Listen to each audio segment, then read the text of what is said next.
Hi, hello, வணக்கம். Welcome back to trend breakers academy. So மார்க்கெட்ல இன்னைக்கு மார்னிங்ல வந்து ஒரு செல்லிங், அதுக்கப்புறம் ஒரு சைட்வேஸ், அதுக்கப்புறம் வந்து பார்த்தீங்கன்னா, ஆஃப்டர்நூனுக்கு மேல அடியோ அடின்னு அடிச்சு மேல ஏத்துன்னு ஏத்துனாய்ங்க. Because of bank Nifty.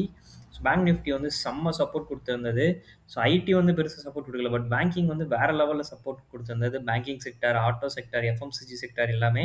Heavy வெயிட்ஸ்ல வந்து பார்த்தீங்கன்னா, HDFC தான் இன்னைக்கு செம்ம ராலி குடுத்திருந்தாங்க. ஸோ அவங்களோட சப்போர்ட்னால மார்க்கெட் நல்லாவே இன்னைக்கு வந்து அப்ல தான் க்ளோசிங் வச்சிருந்தாங்க. ஸோ இப்போதைக்கு டவ்ஸனும் நாஸ்டாக்கும் வந்து பார்த்தீங்க அப்படின்னா, பாசிட்டிவா தாங்க ட்ரேட் ஆயிட்டு இருக்கு. It's looking good. நல்ல பாசிட்டிவா ட்ரேட் ஆயிட்டு இருக்கு. ஸோ இது எதை இண்டிகேட் பண்ணுது அப்படின்னு பார்த்தீங்க அப்படின்னா, நாளைக்கு ஒரு கேப் அப் ஓப்பனிங் கிடைக்க சான்சஸ் இருக்கு. ஆஃப்டர் அ லாங் டைம் ஒரு கேப் அப் ஓப்பனிங் கிடைக்க போகுதுன்னு நெனைக்கிறேன். ஸோ இந்த கேப் அப் ஓப்பனிங் அப்படிங்கிறது வந்து பார்த்தீங்கன்னா, ஒரு 100 பாயிண்ட்ஸ் ஆர் 100 டூ 150 பாயிண்ட்ஸ் கிடைக்கும். இல்ல 200 பக்கம் கூட கிடைக்க சான்சஸ் இருக்கு. இப்போ இருக்க கரண்ட் சிச்சுவேஷன் படி. ஸோ மிட் நைட்ல எப்படி சேஞ்ச் ஆகும்னு தெரியல. ஓகேங்களா? ஸோ என்ன பொறுத்தவரைக்கும் நாளைக்கு மேல ஓப்பன் ஆனாலுமே ரெசிஸ்டன்ட் அப்படிங்கிறது வந்து பார்த்தீங்கன்னா, 23,850. ஸோ அந்த ரேஞ்சில ஒரு ரெசிஸ்டன்ட் இருக்கு. மைனர் ரெசிஸ்டன்ட்டா 23,600 ஆக்ட் ஆகும். ஸோ என்ன பொறுத்தவரைக்கும் அந்த 600 கிட்ட தான் ஓப்பன் ஆகப் போகுது. ஸோ அப்படி ஓப்பன் ஆனாலுமே திரும்ப வந்து ரெசிஸ்டன்ட் நோக்கி போகும். 23,846. ஸோ ஆனா ஓவரால் ட்ரெண்டுன்னு பார்த்தீங்க அப்படின்னா, இன்னும் லோயர் ஹை ஃபார்மேஷன் தான். ஒரு லோ வந்து ஹை போயிட்டு திரும்ப லோ வந்து இப்ப ஹை போப்போது. ஒன்ஸ் அந்த 23,846 பிரேக் பண்ணி மேல போனா மட்டும் தான் மார்க்கெட் பாசிட்டிவா போகுமே தவிர, அதுவரைக்கும் பாசிட்டிவ் நியூஸ் கிடையாது. ஸ்டில் ஆன் நெகட்டிவ் வைப்ல தான் இருக்கு. ஓகேங்களா?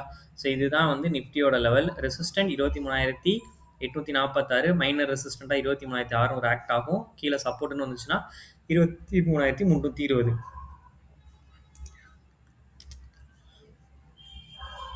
Bank Nifty. So bank Nifty தான் இன்னைக்கு நல்ல சப்போர்ட். ஓகேங்களா? அந்த 700 அப்படிங்கிற ஒரு சப்போர்ட் லெவல் கிட்ட தான் எக்ஸாக்ட்டா ஓப்பன் ஆனா வந்து அந்த லெவல பிரேக் பண்ணவே இல்ல. கீழ இறங்குற மாரி இறங்கிட்டு திரும்ப மேல ஏத்தி தான் க்ளோசிங் வச்சிருக்காங்க. ஸோ நாளைக்கு கண்டிப்பா கேப் அப் ஓப்பனிங் தாங்க. ஸோ வந்து 55,300 தான் உங்களுக்கு ரெசிஸ்டன்ட். ஓகேங்களா? ஒரு 2 ரெசிஸ்டன்ட் சொல்லிர்றேன். 55,300 ஒரு ரெசிஸ்டன்ட்டும், அதுக்கு மேல போச்சுன்னா 56,000. ஓகேங்களா? ஸோ இதுதான் ரெசிஸ்டன்ஸ். ஸோ சப்போர்ட் லெவலா வந்து 54,470 வந்து ஆக்ட் ஆகும். இதுதான் பேங்க் நிஃப்டியோட லெவல். பேங்கிங் நல்லா இருக்கு. அதுவும் HDFC தான் நல்லா இருக்கு. வேற பேங்க் பெருசா பெர்ஃபார்ம் பண்ணல. எனக்கு தெரிஞ்சு ஐடிய கொஞ்ச நாளைக்கு பார்க்க வேணாம்னு நெனைக்கிறேன். அவன் இன்னும் அதே இடத்துல சைட்வேஸ் தான். ஸோ அதனால ரிலையன்ஸ் பார்த்துரலாம். ஸோ ரிலையன்ஸ் அந்த ஜோன்குள்ள தான் இருக்கான். ஸோ ஒரு மாரி சைட்வேஸ் பில்டப் பண்றான். மார்னிங் நல்லா செல்லிங்க. ஆஃப்டர்நூனுக்கு மேல தான் ஒரு பையிங் போய் தான் க்ளோசிங் வச்சிருக்காங்க. ஸோ நாளைக்கு ரெசிஸ்டன்ட்டா 1424 ஆக்ட் ஆகும். இதுதான் ரிலையன்ஸோட லெவல்.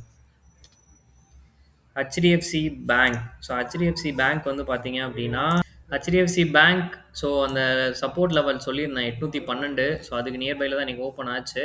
ஸோ ஓப்பன் ஆயிட்டு ஒரு நல்ல பாசிட்டிவ் மார்னிங்ல இருந்தே ஒரு நல்ல பாசிட்டிவ்ல இருந்தார் HDFC பேங்க். ஸோ அவனோட நல்ல சப்போர்ட்னால தான் இன்னைக்கு வந்து நிஃப்டி வந்து பாசிட்டிவா மூவ் ஆக ஆரம்பிச்சுச்சு. ஸோ HDFC எந்த அளவுக்கு பாசிட்டிவா இருக்கோ, அந்த அளவுக்கு மார்க்கெட்டிங் நல்லது. ஸோ நாளைக்கு அவனுக்கு மைனர் ரெசிஸ்டன்ட்டா ஆக்ட் ஆக போறது வந்து பார்த்தீங்கன்னா, 847. கண்டிப்பா அதுக்கு மேல தான் ஓப்பன் ஆக போறான். ஸோ 847ங்கிறது சப்போர்ட்டா தான் ஆக்ட் ஆக போகுது. ஸோ ரெசிஸ்டன்ட் 870 தான். ஸோ இவனும் இன்னும் ஸ்டில் ஆன் டவுன் ட்ரெண்டோட கண்ட்ரோல்ல தான் இருக்கு. ஓகேங்களா? அப் ட்ரெண்டுக்கு இன்னும் திரும்பல. டவுன் ட்ரெண்ட் கண்ட்ரோல்ல தான் இருக்கான். ஸோ பார்ப்போம் என்ன பண்றாங்கன்னு. ஓகேங்களா? வாரும் இன்னும் கூல் டவுன் ஆகல. மாறி மாறி அட்டாக்ஸ் நடந்துட்டு தான் இருக்கு. இன்னைக்கு மார்னிங் கூட ah I think on Saudi or Dubai ஏதோ ஒரு இடத்துல வந்து ஏர்போர்ட் நியர்பைல உள்ள ஆயில் ரிஃபைனரி யூனிட்ட வந்து அட்டாக் பண்ணியிருக்காங்க. ஸோ அதனால நிறைய ஃப்ளைட்ஸ் இந்தியாவிலேருந்து போன ஃப்ளைட்ஸுமே பாதியிலேயே ரிட்டர்ன் வந்திருக்கு. சென்னையிலேருந்து போன ஃப்ளைட்ஸ் கூட ரிட்டர்ன் வந்திருந்தது. ஸோ இன்னும் வந்து வார் சிச்சுவேஷன்ஸ் இன்னும் கூல் டவுன் ஆகல. அது வாட்டுக்கு போயிட்டு தான் இருக்கு. ஸோ இன்னைக்கு ஒரு ரெக்கவரி கிடைச்சிருக்கு. இந்த ரெக்கவரியை தக்க வைக்கிறாங்களா அப்படிங்கிறதா மேட்ரு. ஓகேங்களா? ஓகே, நிறைய பேர் வீடியோஸ் பார்க்குறீங்க. உங்களுக்காக யூஸ்ஃபுல் பண்ண போகிறவங்க ட்ரெண்ட் பிரேக்கர்ஸ் அகாடமி வரைக்கும் நீங்கள் சப்ஸ்கிரைப் பண்ணல அப்படின்னா சப்ஸ்கிரைப் பண்ணிக்கோங்க. தேங்க்யூ ஃபார் வாட்சிங்.